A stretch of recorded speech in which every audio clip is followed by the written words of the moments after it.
everyone. Welcome back to the Sommelier's table. So happy that you're here. Today I'm going to talk a little bit about the Mediterranean slow living and how that aids with longevity. So the first question really is, what does longevity mean to you? It means something different to everyone. So longevity might mean you want to live to be over 100 years old. Okay, that could mean longevity. Longevity might mean that you want to live to be well into your 80s or 90s, maybe even 100 if it happens, but that you want to live well and healthy and be able to go on walks, go on hikes. Maybe there's a goal like that, but you want a quality of life late into age, and that is also longevity. So everyone has a different idea of what longevity is and what it means to them and what's important to them. The important thing that I want to talk about is that the Mediterranean style of living, the Mediterranean lifestyle, the diet, living the Mediterranean way aids in longevity regardless of which one of those goals you are. Obviously, there's nothing that can promise you that you're going to live to 100 or beyond. We don't know that, it's out of our control, but there are definitely things that you can do that will help you have a great quality of life living late into age, into your 80s, 90s, maybe even into your hundreds if you live that long, right? So we want a lot of us when we're talking about longevity, what we actually want is good quality of life. So we really want to make sure that we are able to cook food, clean our house, spend time with our family, those types of things. So the Mediterranean living does that in many different ways. The Mediterranean diet is sort of everywhere these days. It's a buzzword. There are cookbooks, there are influencers, there are people everywhere that talk about the Mediterranean diet, and for good reason. It is an amazing way to fuel your body, to eat. It's a great roadmap for health.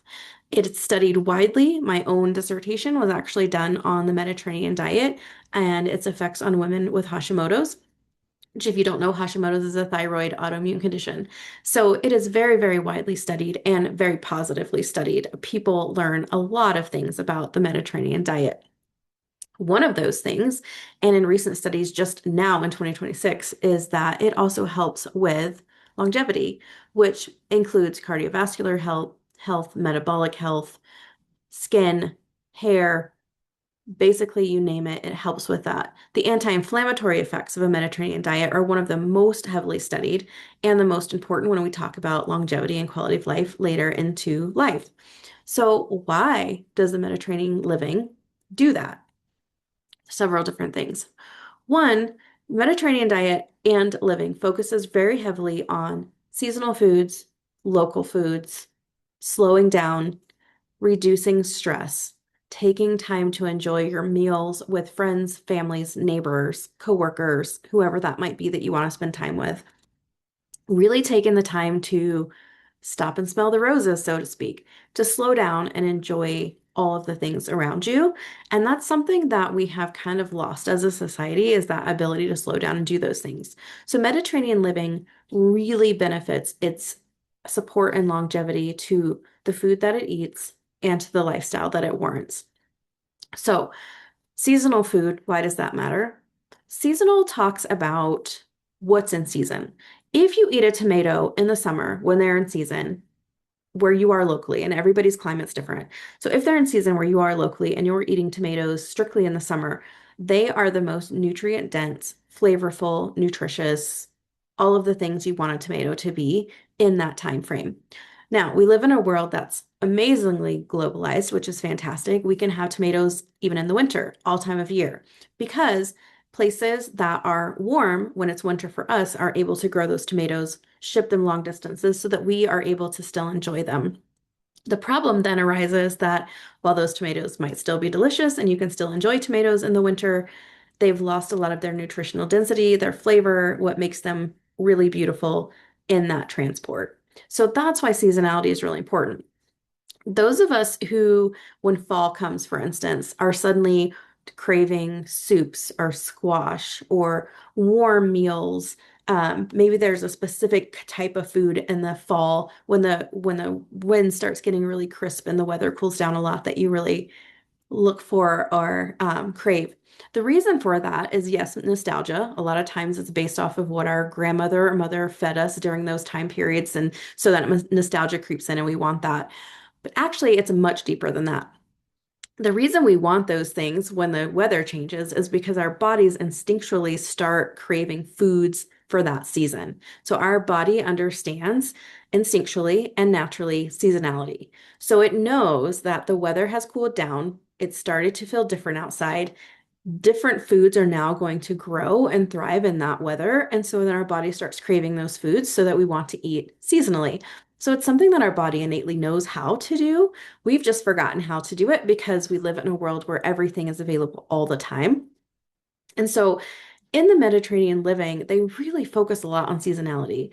What's in season is what you can buy. If you are, let's say, in Rome during springtime, you are going to see artichokes, right? So there's going to be artichokes that are fried and on food stands or grilled up at a local restaurant, or there's different things that they do, but artichokes everywhere. The reason is they're in season, they have them, they're delicious, and they're nutrient dense at that time period. Reversely, if you happen to be in the same area in the winter, fall time, really more the fall, you're going to see chestnuts roasting on every street corner at street stands because chestnuts are local and seasonal and they're available during that time. And so then you can eat them fresh. And so that they really focus that effort on seasonality and what's available for them locally in that season, which really just provides so much more nutrient density into your body than if we're shipping them across the world. Local is also something that they really focus on when we talk about Mediterranean living that we have strictly moved away from. Much like seasonality, local means within, let's say, 100-mile radius of your home where you live, draw that line. That's where the food comes from. So, local farmers, local ranchers, people who are growing food and selling it at farm stands, selling it through CSAs, your local farm cooperatives, things like that, where you can go and actually meet the farmer. You can see the land, you know where it comes from. You can see that animal walking across the field.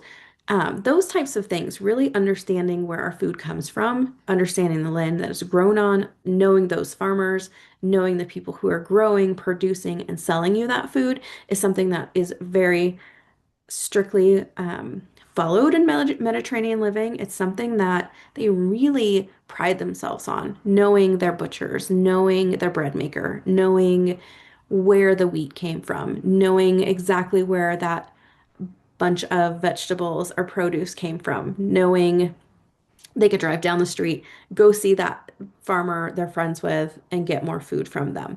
So it's really having that local seasonal aspect that really increases the nutrient density and the quality of the food that they're eating, which contributes to health and longevity and what we see in those cardiovascular risk decreasing, the improvement of the metabolic health, all of those types of things when we're looking at health when it comes to Mediterranean living. All of those things contribute to that.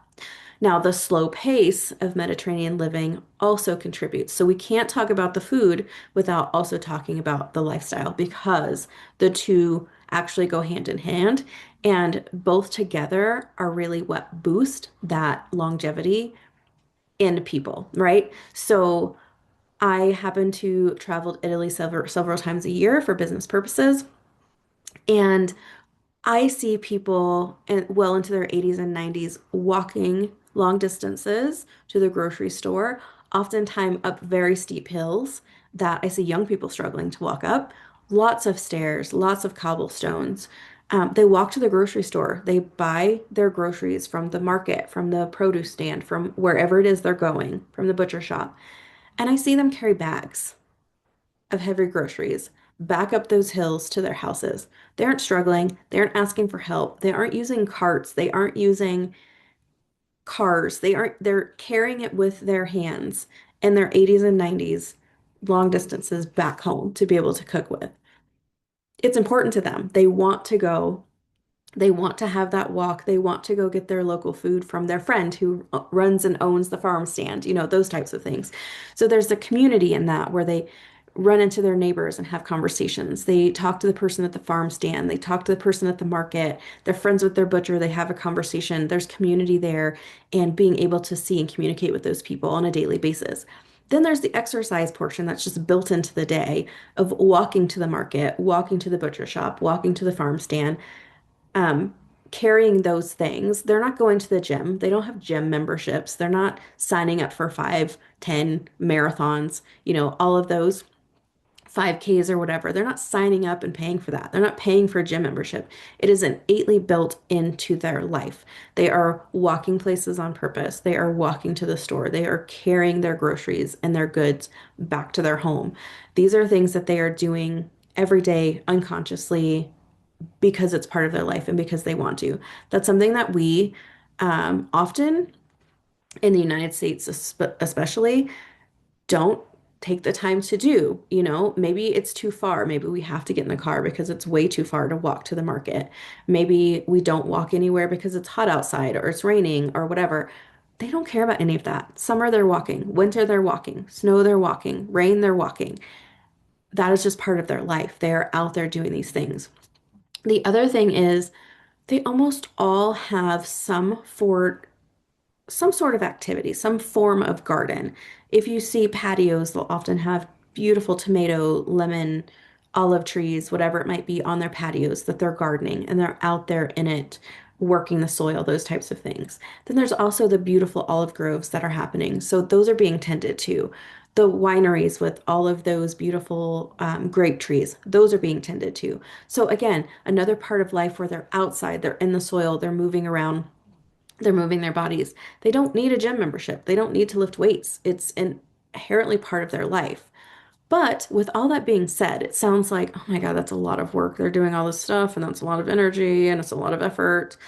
Their life is so slow. That's what we mean by slow Mediterranean. That doesn't mean that they don't have deadlines or things like that. That means that they are intently slow. They wake up, they enjoy their coffee. They might stand at a counter and have an espresso before they head off to work or before they head off to whatever they're doing for the day. They take that time to slow down, enjoy that coffee, enjoy that croissant, whatever it might be, before they head off. Their lunches are long and slow. They take the time to sit down and enjoy their meals. They actually eat slowly, have conversations, take the time. Why does that matter? Because if you're rushing and you're shoveling food into your mouth while you're driving in the car, you have no idea how many calories you've just consumed. You have raced against your body's hormones and you won because your body's hormones were not able to catch up and tell you that you were full until you ate 1,500 calories because you ate it so fast, without even thinking about it, without enjoying it. By the time your body's hormones catch up and tells you you're full, you're so incredibly full and dissatisfied. Your food wasn't satisfying. You didn't even taste it. You don't even know really what you just ate. You were in a hurry. You were shoveling it in just to get food. They don't do that. They want to taste their food and enjoy it and sit and listen to their body's cues and enjoy a beverage. So that is also inherently built in throughout their day. Dinner is the exact same way. It's long and it takes time, and you enjoy a wine with your friend, you eat your food. It's done very slowly, intentionally, so that you are not overriding your body's hormones. You're eating to the point that you're full, so you're eating appropriate portions without having to weigh them on a scale, without having to count them, without an app telling you you've eaten too much, stop eating. They don't need any of that because it's inherently built in. These are the things that we have to get back to, and these are the things that Mediterranean living teaches us and how it aids in our longevity. This is also why I take a group of people with me to the Chianti Valley for a retreat. It is to bring those people, 8 people max, back to that living. We do everything slow. We enjoy our food. We see the olive groves. We get our hands into the harvest. We really experience all of those things and remember what it is like to slow down, enjoy our food, enjoy life, know where our food comes from, meet the people at the mill, see those olives being crushed, meet the chef, cook with him. All of those things are so important. And so that's why the retreat is such an important part for me and something that I really value is because I get to sit inside of that, but also take people with me to sit inside of that. And you leave completely changed. And the way that you look at life, your relationship with food, your relationship with your meals, all adjust and change after that experience. That sounds like something that you really want to be a part of. It sounds like something that you really need if you're feeling extremely burnt out, overwhelmed, don't know where to start, you know, join us. Again, there's only a few spaces left in October when we go, but go to my website. I will post it here on this video and you can join us and live inside that experience and really help your own longevity through that experience and through that slow Mediterranean living and come home with new tools and a new mindset on a way to live your life in a way that fits your current lifestyle and of course your deadlines, your goals, your responsibilities, but also in a way that helps you maintain your body in a healthy way. So, Mediterranean living is very fantastic for a lot of reasons. Seasonality, local food, slow living are three of those main things, on top of course, high quality extra virgin olive oil, which I talk about a lot on this channel. But those are all very important things. So, thank you again for joining me at the Sommelier's table, and I hope to see you soon. Bye.